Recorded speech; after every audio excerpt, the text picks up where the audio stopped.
Welcome back to Live What You Love. Today we're doing a review on the Black Mamba Pro. I'm very excited about this one. Not just because this is a custom order. I'm going to be open and frank with you guys. I spent my own money on this bow so that I can give you guys a completely fair and honest review. So we're going to break it down, go through all the key features, what I like, what I don't like, what I think you guys will like. Let's jump right into it.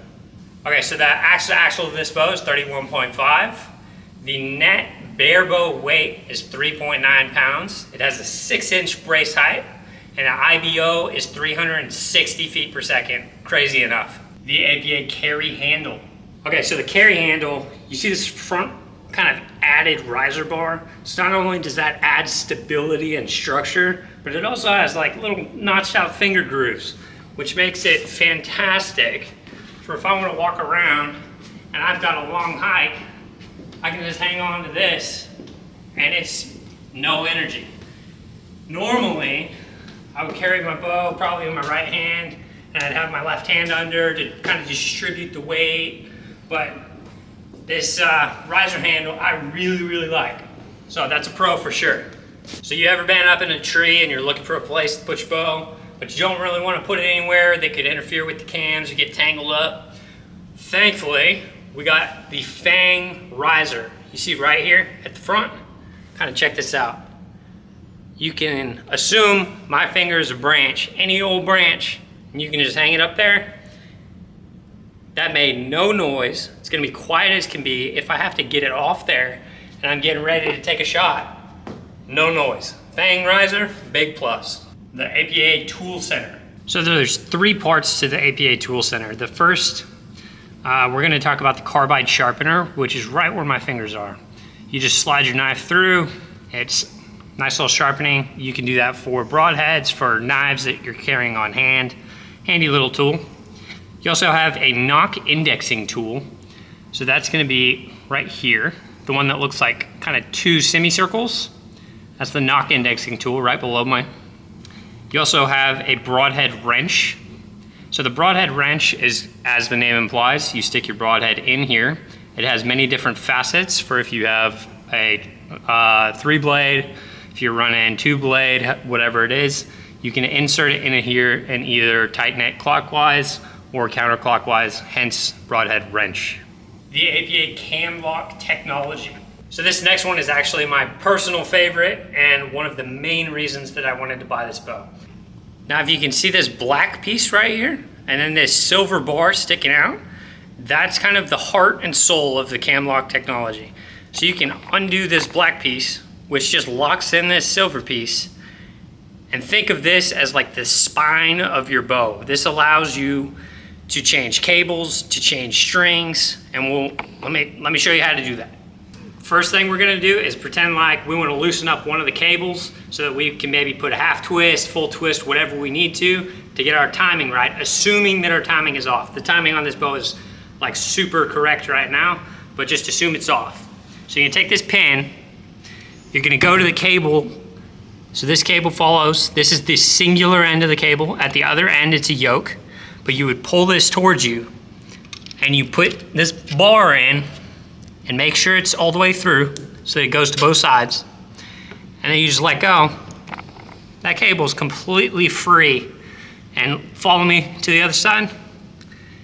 Now I would not, the engineers suggest you do not put twists into the single side of these APA bows because it will end up affecting the serving.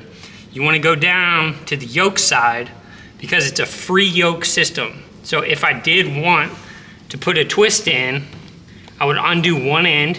I would look at you see how this can move across here. You see that? It's a free yoke system. So my timing is correct, so I'm not gonna change anything, but if you did want to, you would just twist it, put this back on, make sure it's right in that centered position. Now you're gonna go right back to where you started. And remember, we had to pull down, so you make sure it's correct here. Make sure it's correct on the other side. Just check, make sure everything's in place. And then you're gonna pull, remove your magic piece, and you are done. How cool is that? So for cables, that's how you mess with them. So for timing, you do not need a press, which is amazing. One of the main reasons I wanted to buy this one, and that I was willing to spend my own money on this to do this review. Now let's talk about the strings, because the strings are a little bit different. So think about a cam, and you have a cable kind of pulling one way to rotate the cam one way, and you have the string wanting to cause an opposing force normally, right? So when I wanted to change the cable, I had to pull the cable towards me, right? And then I block it. Now, if I want to change the string, I can't pull the string towards me, right?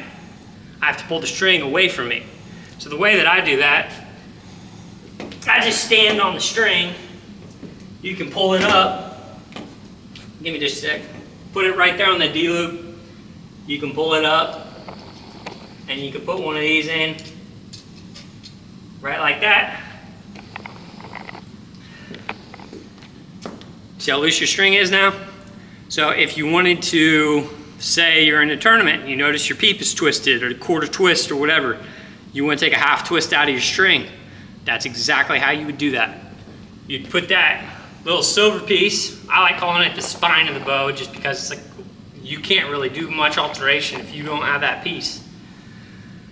But yeah, I would just take my string off, put a half twist, do whatever I need. Now I go back down, make sure you're right there. Put a little bit of force, loosen up, you're good to go. The bow is good as new. And then when you're done with your spine or your control tool, you just put it right back in that little niche. All right, like that. I like to have a little bit of it sticking out and just tighten it down. So cables, we got that. We know how to handle that. Strings, we know how to handle that. And we can do all of it with the spine, or that little adjustment tool. The camera mount, okay? So you see this screwed piece, and then it has a little gold piece on the end? That is your camera mount. So this black piece is already affixed, and it's on there pretty tight, so I can't get it undone because I don't have my, like any wrenches or anything with me. But it would come separate. But this is a GoPro piece, you screw that on, and then that's just a GoPro adapter. So assume that that wasn't on there, you put that on yourself. Now you're gonna come over to where your fang is. So the fang on the bow runs right here. You see those threads right at the top of it? Think where the snake's eyes, right above its fangs. Then you're gonna screw this guy in, and you can, if you look from the side, so look from the side here. So if I screw this all the way in, you see how it's kind of wonky? Like if I put my GoPro on, it would be at a slant. You can play with this until, like I could move this gold piece back. So that's the limit almost of the, right here, almost perfect. But you can mess with this gold piece and the black piece so that it's right there. And now, when I'm ready to put my GoPro on, so at the base of most GoPros, you have these attachments, especially if you have a GoPro case. Now, you're gonna think, I have to put my GoPro on upside down every time. Your GoPro is built to recognize that, so that will not alter the footage at all. You won't even have to flip it once you're doing your filming and editing. It'll already be in vertical format, and everybody will be upright. But yeah, this slides right into here. It's not a GoPro tutorial, but you screw this in right there. And then all I would have to do is hit my on button, which is now on the base of here, and it records everything.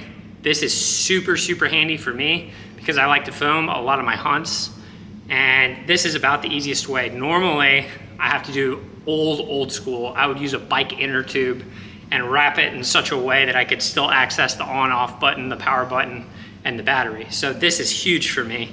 GoPro mount, awesome. The Roller Guard Micro Tune tool. This is initially, you would want this bar and the base of this to be parallel. So don't touch your micro tune if you don't have to when you're initially tuning your bow. The way to think about the micro tune is that if you're in between a half twist in the cords or in the cables in order to get correct timing, then that's when you use your micro tune. So the micro tune is like the gap coverage where normally people would have to open their cables, put something in there to add or add or take away extra length to get that perfect timing. That's what this tool does. Now, how does it work? It has a red knob and a black knob, right? So the red knob says lock, so that's obviously a lock. You can turn it counterclockwise to unlock it, and now the adjustment knob, as you turn that clockwise, it's going to advance your bottom cam. So if I turn this clockwise, what's gonna end up happening is the bottom cam will fire just a little bit faster. Okay, so this is the other side of it. Picture the top one of these roller guards as fixed, and picture it being able to rotate kind of the way that my finger is. The bottom one can rotate like that. So as I'm screwing in the knob here, this bottom roller guard is pushing to the left and rotating kind of clockwise into this cable right here. You see that? You see how that would happen? And then as that happens, let's see what's going on at the bottom of the bow. You see that? You're putting more tension on it. Okay? So that's going to slightly advance your bottom cam. So if, say we're at full draw, right? And we're going to get into how to time this, because you don't time this the standardized way of using a draw table. You kind of can now, they made a device, we'll get into that. But the suggested way is to have a second party or film yourself. You pull it back, you're at the back wall, and then you kind of give a little bit. Yeah. So right there. Can you see which one's going first? It looks like the top one is wanting to go slightly before the bottom. Okay. And you see which cam wants to twitch first. So it's gonna be bing, bing, bing, bing. And now if I'm at the back and the top cam is twitching first, that means I need to advance my bottom cam. And now if it's a macro change, like we talked about, that's gonna be a twist in the cables. So I would use my magic spine bar and then put a half twist or a twist in the cable and then try it again. Now, if it's super, super minute, if I'm at the back and they're almost exact, that's when you use the micro tune feature. So it kind of covers that little micro adjustments. That's what this is for. The APA center shot plus knock point alignment toolbar. Okay, so the thing that I like to call the spine is formally called the center shot and knock point alignment tool, right? And now if you look at this, okay, you see how on the mark there's a vertical hash and it says riser with an arrow? So that's to direct you. So let me show you how we use that. If we have our bow, it's facing away from us. We're gonna go, this is a QAD arrow rest, right? So you put them on, normally they're pretty easy to put on, but you gotta kind of jimmy with them to figure out and use a system of levels where you got a level on the string, a level on the arrow to figure out kind of where to put your QAD, right? Whenever it's sitting up like that. Now with this tool, we showed you riser pointing in. So I'm gonna put it in this hole, riser pointing in, right like that. And now what that does is two things. If you look right down that line, at the base of the V where your arrow is gonna sit, you wanna line that up at the bottom of the V where your arrow would go. That's center, right?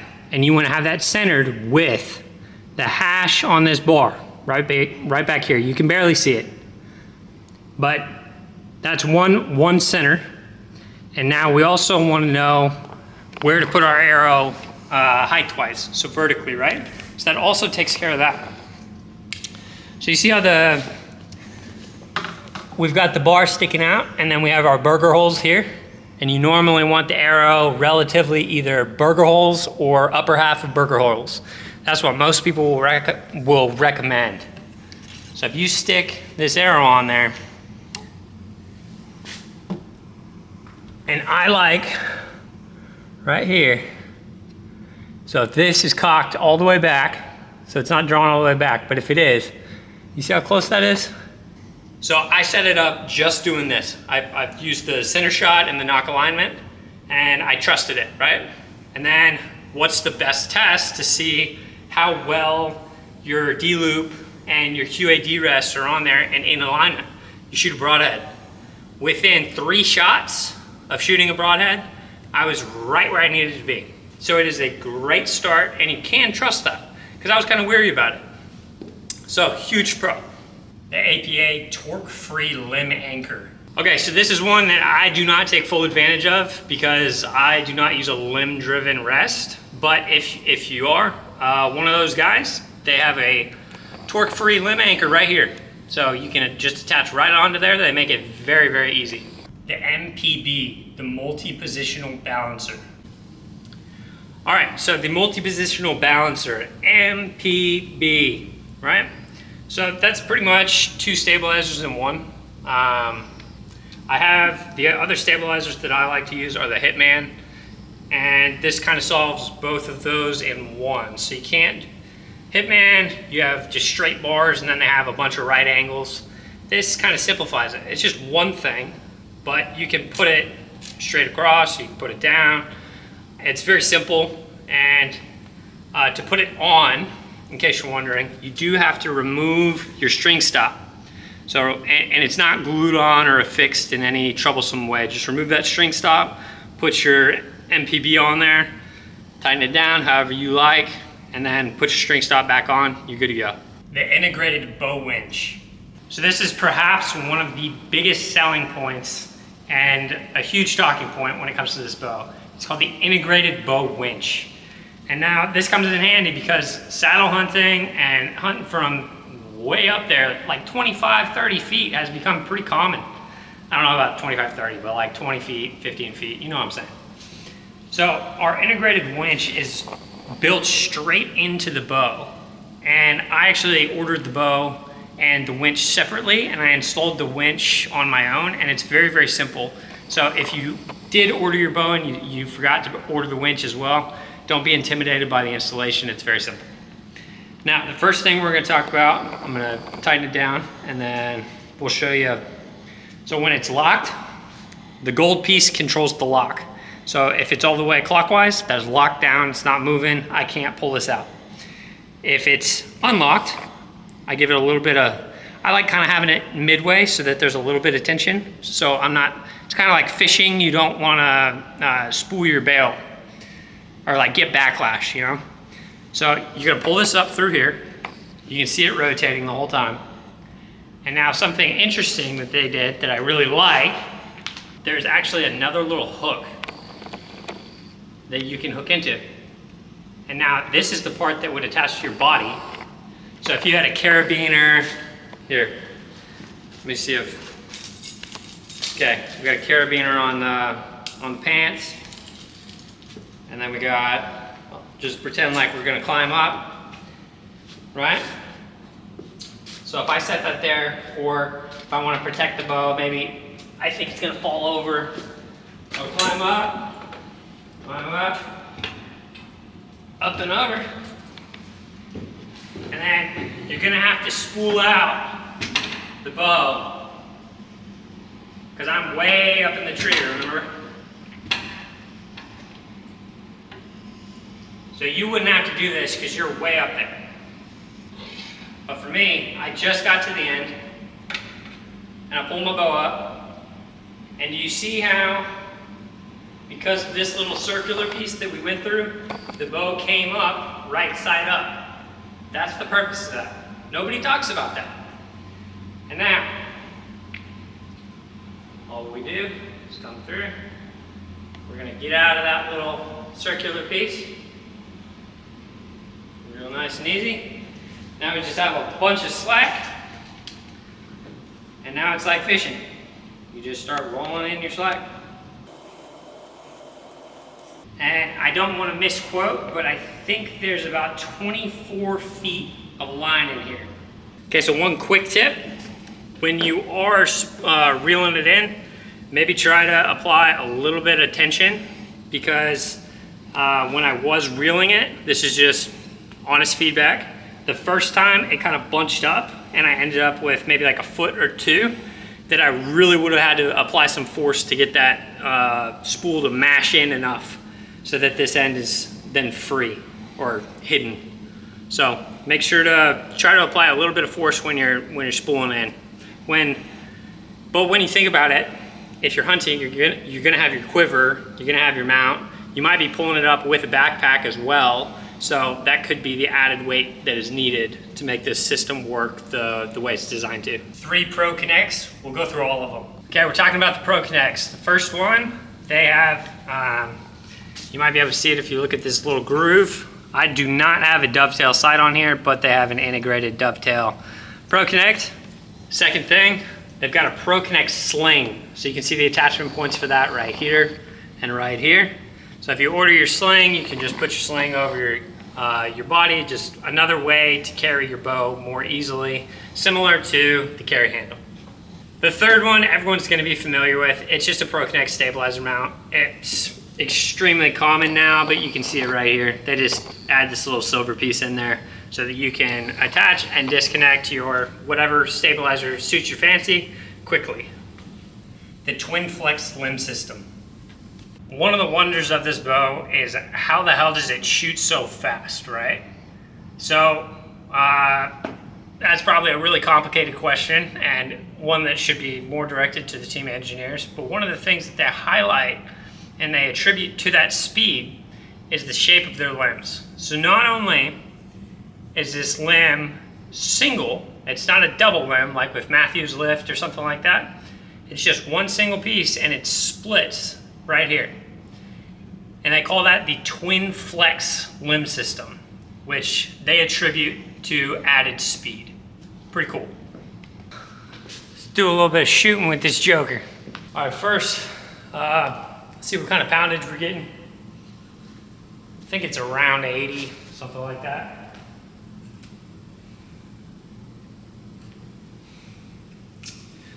It's 83.16.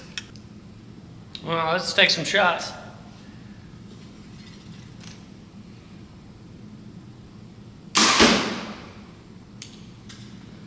I think that's a dime.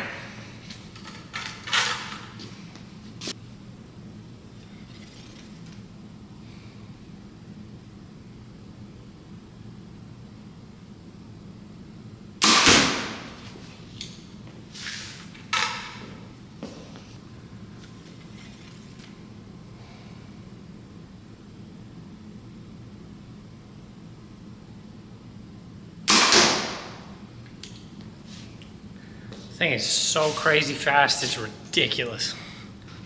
I could take you. See how we do. So those are all kill shots. That's at 83 pounds. All right, we gotta get a weight on these arrows. Let's do that real quick. It is 432 grains. All right, let's chrono this thing.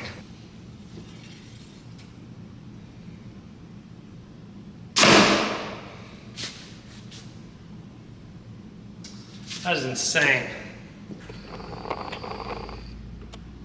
339. All right, so commonly asked question. Do you have to, for your draw length, are you gonna have one mod that you just kind of rotate around that's very, very similarly done with a lot of companies? No, you do not have one mod that you rotate. Okay, so when you order your bow from the manufacturer, you're gonna give them your draw length. So for me, that's normally 30.5, but this bow, they only went up to 30, so I was like, half an inch, who cares? Now you see that letter next to 30, how it says O? That allows you to move to the cam section of your bow, right? And now on the cam, you see this kind of little mini wedge, has a bunch of letters on it. It goes A through S. So this whole composition here is called your RDS, which stands for rotating draw stop, which makes sense because as your cam is going to rotate, eventually this piece is going to hit here as your cam is rotating, and it's going to act as your draw stop. Now that letter that was next to the 30 was O for me, right? So I'm going to make an imaginary line between the axle and the letter O, and that's where I'm going to put my Allen. And now you're just going to tighten that down, and that should be a 30-inch draw. And now if you can see, if you look pretty keenly, you can see that that Allen key is a little bit more towards that P than that O.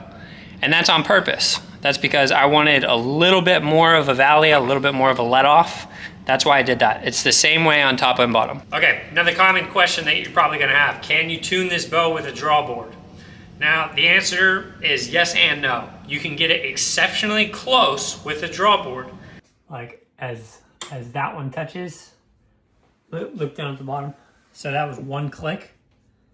And then watch the bottom. I'll undo it just so you can see.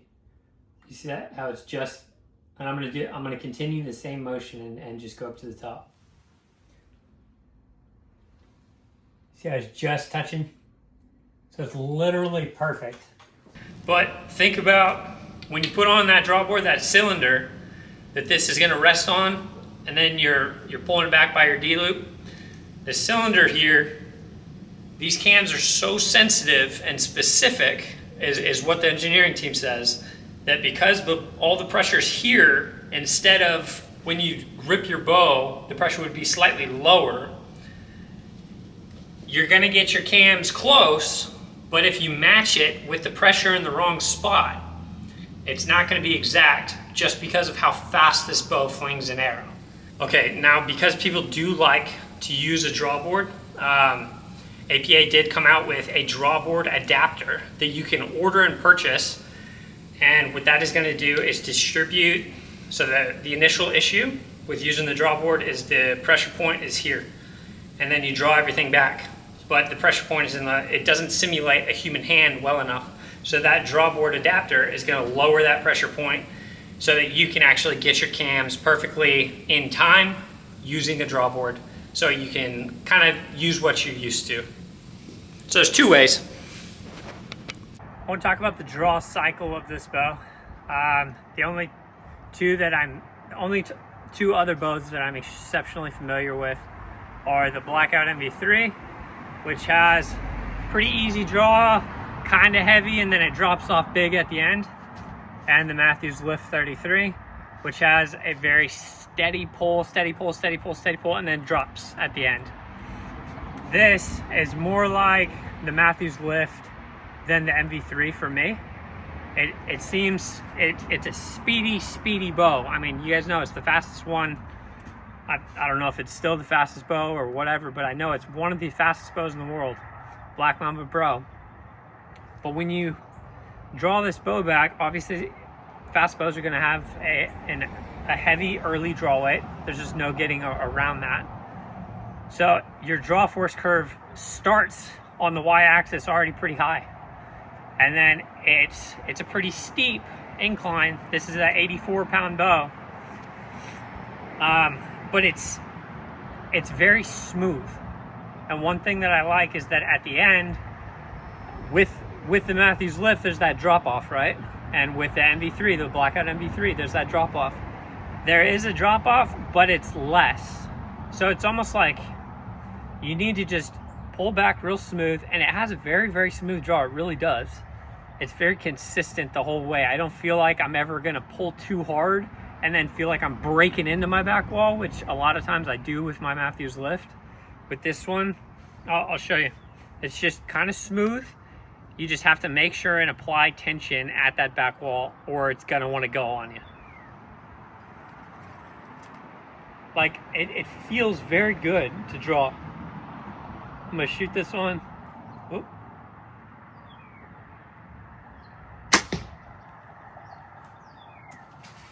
Do a couple more for you. You can just, even though the weight is 84 pounds, which I requested 80 pound limbs, and it just came in at 84. I can tinker with it and get it exactly to 80, but it doesn't feel really any heavier than what I'm used to. So here's just like, I can smooth draw this, which I really like. I don't have to yank it.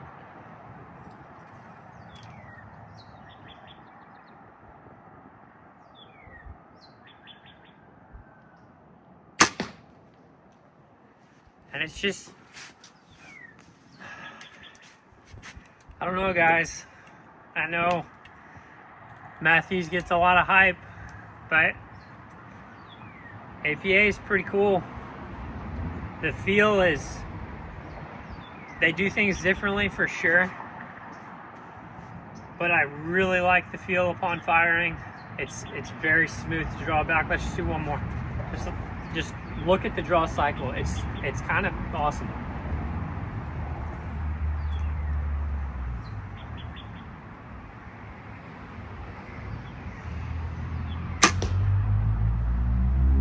It's just smooth, feels really good in the hand, very dead.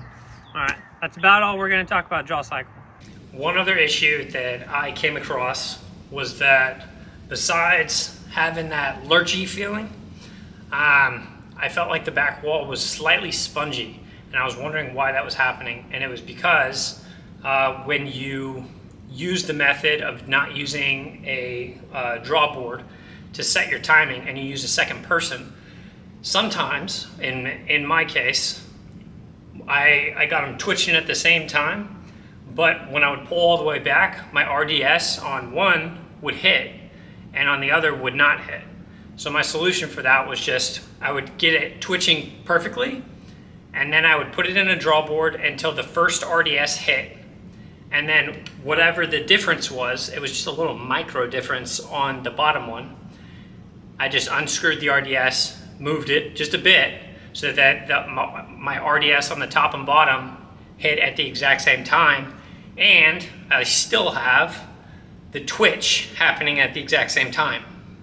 But that really helped me get a much better back wall. I know it sounds counterintuitive and that it's not gonna match up perfectly, but the bow fires better like this than it ever had before.